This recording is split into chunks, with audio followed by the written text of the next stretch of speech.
Let's take a look at a couple examples of completing this career. My name is Tom. I'm a college instructor at NYC. So think back to being in the classroom. You've seen this written on the board, but we're going to do a couple more examples. So I'm going to do x squared minus 4x. Okay, just put a plus in there for the sake of simplicity. What we want to do is write this expression so that it shows specifically that basic form that looks like this. Usually it's something like x minus or plus k. It depends on the specifics. Maybe h squared and then like plus some kind of constant at the end like k. But it could be minus or plus. It depends. Anyway, we're aiming for that form. So let's do that.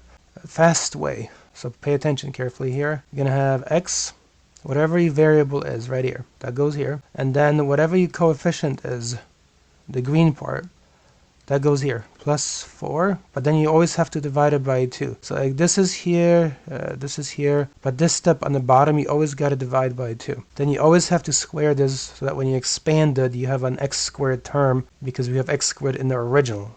This x squared plus 4x is our original expression.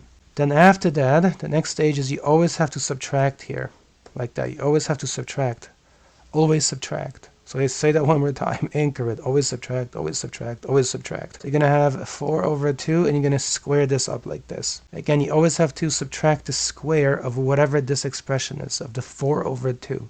So you're going to have here x plus 2 quantity squared minus 2 squared, because 4 divided by 2 is just that. And here, remember, when I'm saying 4, it's this 4. I should make this green here. It's the same 4 as this 4 right here, okay? Just so we are clear on that point. And then you have x plus 2 quantity squared minus 4. This version, for example, shows you, in terms of a parabola, it shows you the vertex of the parabola. It says that the vertex is the following point of parabola. It's telling you that it's negative 2, not positive 2, and negative 4. So whatever you have here, just take its opposite. That's why I'm taking negative 2, not positive 2. But whatever you have in this position, the red negative 4, that always goes directly as written here. So that's the negative 4. Let's do one more example quickly. So y squared and then minus 6y. Same principle applies.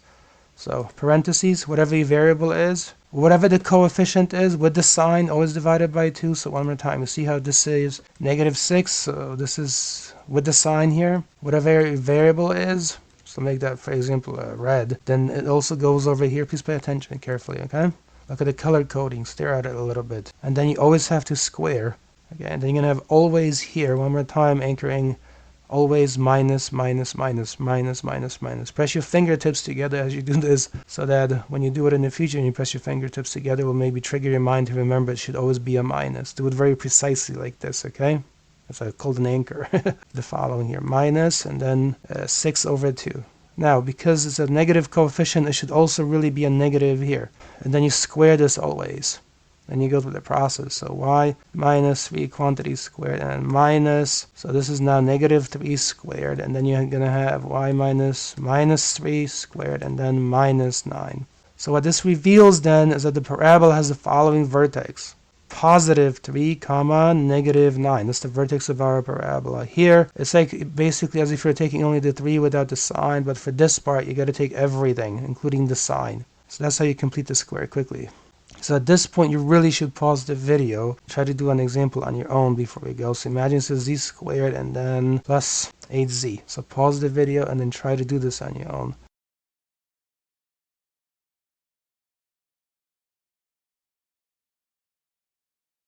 Alright, so let's do it one more time. Parentheses, whatever the variable is, plus 8 over 2. See, same logic. So this is green. So that's that with the sign. Whatever the variable is here, that goes here. Look at the signs and the color coding carefully, okay? Focus on it. And then you always square this, so when you expand back, it generates a z squared term. At the end here, you always subtract, right? So always subtract here. And then 8 over 2, whatever that is, and you square it this way.